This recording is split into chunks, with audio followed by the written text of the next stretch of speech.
Hi అండి, అందరూ ఎలా ఉన్నారు? మేమైతే చాలా చాలా బాగున్నాము. ఈరోజు మన వీడియో ఏంటి అంటే మా ఇంట్లో ఆర్గానిక్గా పండించిన పపాయ గురించి కొన్ని విషయాలు మీతో చెప్పాలనుకుంటున్నాను. మనం సీడ్స్ జర్మినేటింగ్ పెట్టినప్పుడు అందులో కొన్ని మొక్కలు వచ్చేసి మేల్ ఉంటాయి, కొన్ని ఫీమేల్ ఉంటాయి. ఫీమేల్ మొక్కలు అనుకోండి సింగిల్ ఫ్లవర్తో ఉంటాయి, అదే మేల్ ఫ్లవర్స్ అయితే గుత్తులు గుత్తులుగా ఉంటాయి. చూస్తున్నారు కదా, ఇక్కడ కనిపిస్తున్న పొప్పడికాయ కలర్ వచ్చేసి ఇంకొంచెం ఎల్లో కలర్గా అయిన తర్వాత మగబెట్టుకోవాలి. మగబెట్టడం ఏంటి అనుకుంటున్నారా? పండ్లు పండడం అన్నమాట. మనం సహజంగా లేదా కృత్రిమంగా కాయని పండుగ మార్చే ప్రక్రియని మగ్గబెట్టడం లేదా మాగబెట్టడం అంటూ అంటారు. ఒక కార్డ్బోర్డ్ బాక్స్ తీసుకొని దాంట్లో కొద్దిగా గడ్డి వేసి పొప్పడికాయని ఇలా పండుగ మారేంత వరకు ఉంచడం. ఇలా అయితే మనకి త్వరగా పండిపోతుంది. మనం ఎయిర్ టైట్ బాక్స్లో పెట్టి పండించవచ్చు కదా, ఇలా ఎందుకు అనుకుంటున్నారు కదా. బాక్స్లో పెట్టడం వల్ల పపాయ ఫ్రూట్ డ్యామేజ్ అవ్వడం లేదా గాలి సరిగా లేకపోవడం వల్ల పపాయ ఫ్రూట్ త్వరగా పాడైపోతుంది.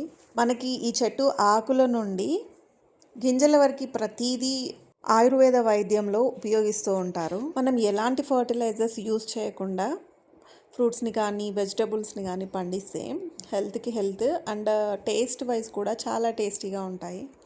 హెల్తీ ఫ్రూట్స్ అనగానే మనకున్న లిస్ట్లో మొదటగా గుర్తొచ్చేది మాత్రం ఈ బొప్పాయి. వీటిలో విటమిన్స్తో పాటు కాల్షియం, మెగ్నీషియం, జింక్ వంటి పోషకాలు చాలా ఉన్నాయి. బొప్పాయిలోని పొటాషియం, యాంటీ ఆక్సిడెంట్, ఫైబర్ ఇవన్నీ గుండె ఆరోగ్యాన్ని కాపాడుతాయి. బొప్పాయి పండు మాత్రమే కాదు, అందులో ఉండే గింజలు కూడా మన ఆరోగ్యానికి ఎంతో మేలు చేస్తాయి. మనం ఈ ఫ్రూట్ని కట్ చేసినప్పుడు సీడ్స్కి అండ్ ఫ్రూట్కి మిడిల్లో ఒక లేయర్ లాంటిది ఉంటుంది. ఆ గింజల చుట్టూ జిలాటినస్ శ్లేష్మ పొరను కలిగి ఉంటాయి. ఇదేంటి అంటే సీడ్స్ని ఒకదానికొకటి అతుక్కోకుండా ఉంచుతుంది. ఈ ఫ్రూట్ తింటున్నప్పుడు ఆ లేయర్ని రిమూవ్ చేసేయండి. నేను ఈ సీడ్స్ని మాత్రం వేస్ట్ చేయను, మళ్ళీ జర్మినేటింగ్కి పెడుతూనే ఉంటాను. ఫ్రూట్స్ని కట్ చేసిన ప్రతిసారి వచ్చే సీడ్స్ని మాత్రం మా చైన్లో కూడా చల్లమని చెప్తూ ఉంటాను. సీడ్స్ తీసుకోవడం వల్ల కూడా హెల్త్ బెనిఫిట్స్ ఉన్నాయి అంటున్నారు, కానీ నేను ఎప్పుడు యూజ్ చేయలేదు. వాటిని మళ్ళీ జర్మినేషన్ ప్రాసెస్లోనే యూజ్ చేస్తూ ఉంటాను. ఈ మొక్కను పెంచడానికి మనం ఎక్కువ మొత్తంలో మట్టి కూడా అవసరం లేదు కాబట్టి మీరు తప్పకుండా కుండీలలో కూడా ట్రై చేసి చూడండి. నేను మరీ ఎందుకు చెప్తున్నాను అంటే ఆర్గానిక్గా పండించుకున్న ఫ్రూట్స్ టేస్ట్ వేరే ఉంటుంది, అసలు మాటల్లో చెప్పలేము.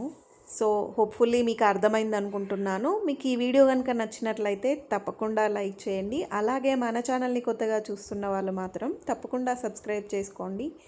And finally stay tuned for more gardening videos.